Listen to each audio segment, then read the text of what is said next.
Hello students, पिछली बार हमने की थी वर्कशीट 113। आज हम करेंगे वर्कशीट 114। ये इंग्लिश की वर्कशीट है क्लास 3 के लिए और डेट है 21 नवंबर 2020। ये आपकी इंग्लिश की बुक मैरीगोल्ड के यूनिट 1 द मैजिक गार्डन से ली गई है। वर्कशीट स्टार्ट करने से पहले अगर आपने अभी तक मेरे चैनल को सब्सक्राइब नहीं किया है तो कर लीजिए और बेल आइकन ज़रूर दबाइएगा, जिससे जब भी मेरी न्यू वीडियो आए तो सबसे पहले नोटिफिकेशन आपके पास ही पहुंचे। ओके बच्चों, so let's start. Hello my dear children, what a wonderful day to sing and dance in the magic garden. Hello प्यारे बच्चों, कितना सुहावना और वंडरफुल डे है नाचने का और गाना गाने का मैजिक गार्डन में। It was indeed a magic garden because it has fairies too. They danced and sang sweet songs which only the children could hear.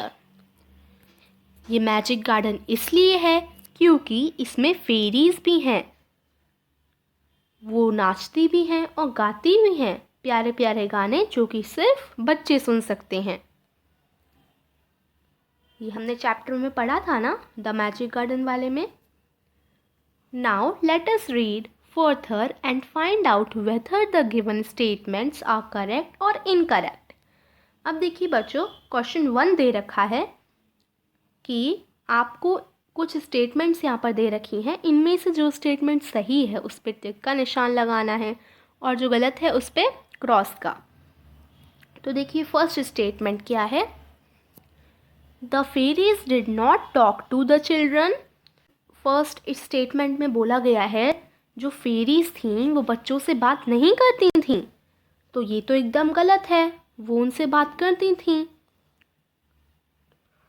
तो इस पे हम क्रॉस का निशान लगाएंगे। अब नेक्स्ट देखिए, the wings of the fairies were made of sunshine. जो विंग्स थे, पंख थे परियों के, फेरीज के जो पंख थे वो सनशाइन से बने हुए थे। हाँ, हमने चैप्टर में पढ़ा था ना बच्चों कि जो परियों के पंख थे वो सूरज की किरणों से बने हुए थे, तो ये एकदम सही है। तो यहाँ पर हम टिक का निशान लगाएंगे। Third, the magic garden was noisy that night. तो उस समय जब रात हुई थी तो मैजिक गार्डन नॉइसी था, यानी मैजिक गार्डन में से आवाज़ आ रही थी। नहीं, रात को तो वो एकदम शांत हो गया था, ये भी हमने कहानी में पढ़ा था, तो ये भी गलत है क्योंकि नॉइसी नहीं था मैजिक गार्डन, साइलेंट था। तो देखिए क्रॉस लगाया है फर्स्ट में, सेकंड में टिक और थर्ड में फिर से क्रॉस। ए बी सी तीनों क्वेश्चन कंप्लीट हो गए। अब देखते हैं second question. How exciting would it be if we had wings too. कितना मज़ेदार होता अगर हमारे पास भी पंख होते परियों की तरह। Imagine if one day you walk up with wings on your back, what would you do? Share your thoughts with your parents. अब एक ऐसा दिन इमेजिन कीजिए जब आप उठे सुबह और आपको पंख दिखे अपने पीछे। आप सो रहे हैं रात को और जैसे ही आप सुबह उठी तो आपको पंख मिले अपने पीछे, आपकी बैक पर पंख निकले हुए हैं। What would you do? तो जैसे ही आप अपने पंख को देखेंगे तो आप क्या करेंगे? अपने थॉट्स आपको अपने पेरेंट्स के साथ शेयर करने हैं। तो आप क्या करेंगे बच्चों? ये जो थॉट्स हैं, अपने मन के विचार आपको अपने पेरेंट्स के साथ यानी मम्मी पापा के साथ शेयर करने हैं।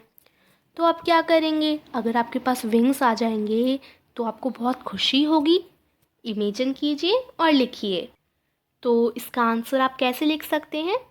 If one day I walk up with wings on my back, I would be very happy and jump from excitement and travel all the world with my wings.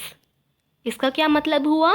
जब मैं सुबह सुबह उठूँगा और मुझे पता चलेगा मेरे बैक पे पंख आ चुके हैं तो मैं सबसे पहले बहुत खुश हूँगा और एक्साइटमेंट के साथ कूदूँगा और पूरी दुनिया की सैर करूँगा या करूँगी अपने पंखों से। तो ये हम सेकंड का आंसर लिख सकते हैं। जो आप करेंगे, जो आपके थॉट्स हैं वो आप लिखेंगे। अब थर्ड क्वेश्चन देखिए। A garden is a home for many animals and birds. Can you name some of these animals and birds? जो गार्डन है बच्चों वो कई एनिमल और कई बर्ड्स, कई जानवर और कई चिड़िया का घर है। क्या आप कुछ इन एनिमल्स और बर्ड्स में से बता सकते हैं कोई नाम, यानी कुछ नाम आप बता सकते हैं इन एनिमल्स और बर्ड्स में से? तो आपको नाम बताने हैं। जैसे आपको पता है गार्डन जो है वो कई जानवरों का, कई चिड़ियाओं का घर है, तो अब आपको उनमें से कुछ जानवर और कुछ चिड़िया बतानी है। कुछ जानवर और कुछ चिड़िया के नाम बताने हैं। तो देखिए यहाँ पर एक फ़ोटो भी दे रखी है। ये गार्डन है, कई चिड़िया भी बैठी हैं, कई जानवर भी हैं, तो उधर से आप लिख सकते हैं। तो सबसे पहले हम लिख देते हैं मंकी। मंकी रहते हैं, मंकी। और कौन कौन से जानवर रहते हैं? मंकी के बाद में हम डॉग लिख सकते हैं। मंकी, डॉग, रैबिट, ये 3 हो गए एनिमल्स। बर्ड्स में देखिए बच्चों, बर्ड्स में तो कई सारे होते हैं। Parrot, pigeon, sparrow. तो इस तरीके से हमने 3 बर्ड्स लिख दिए, 3 एनिमल्स लिख दिए। आप चाहें तो और भी एनिमल्स ज्वाइन कर सकते थे, जैसे स्क्वेरल हो गई, तो कई आप ऐड कर सकते हैं खुद से। ठीक है, मैंने यहाँ पर 3 एनिमल्स लिखवाए हैं और 3 बर्ड लिखवाई हैं। और लिखना चाहते हैं तो लिख सकते हैं। इधर सम पूछा था, यानी कुछ पूछा था, तो मैंने कुछ ही लिखवाए हैं। अब देखिए, name the animals which lives on the trees on the ground. तो बच्चों अब आपको कुछ ऐसे जानवरों के नाम बताने हैं जो पेड़ पर रहते हैं और ज़मीन पर रहते हैं। तो पेड़ पर रहने वाले जानवर देखिए, इधर भी हम मंकी लिख सकते हैं क्योंकि मंकी पेड़ पर रहता है। तो मंकी हो गया। देखिए बर्ड्स में से पिजन हो गए, monkey, pigeon, sparrow. Monkey, pigeon, sparrow, ये 3 हमने ट्रीज़ वाले लिख दिए। अब 3 ग्राउंड वाले लिख देते हैं। बच्चों मैं हर चीज़ 3-3 लिखवा रही हूँ, आप 4, 5, 6 जितने भी आपका मन चाहे लिख सकते हैं। अब ग्राउंड यानी ज़मीन पे जो जो रहते हैं ये पूछा है। तो ज़मीन पर कौन कौन रहते हैं बच्चों? देखिए डॉग, रैबिट, जो हमने ऊपर लिखे थे उनमें से भी लिख सकते हैं। कैट, देखिए बच्चों कैट भी एक एनिमल है, तो कैट लिख सकते हैं। टाइगर, लॉयन, जो चाहे आप लिख सकते हैं, है ना बच्चों। टाइगर, लॉयन, चीता, कई सारे होते हैं एनिमल जो ज़मीन पर रहते हैं और जो ट्री पर रहते हैं। तो इस तरीके से आपको लिख देना है। ओके बच्चों, तो बच्चों यही थी आज की वर्कशीट 114 यानी 114। आई होप आपको पूरी वर्कशीट अच्छी तरीके से समझ आई होगी। और ये जो मैजिक गार्डन वाली स्टोरी है बच्चों, अगर आपने समझी नहीं है, आपने पढ़ी नहीं है और आप इसको समझना और पढ़ना चाहते हैं, तो ये जो वीडियो आपको स्क्रीन पे शो हो रही है उस पर टैप करिए। ठीक है बच्चों, फिर आप उस वीडियो में पहुंच जाएंगे और वहां से ये वाली स्टोरी आप समझ सकते हैं।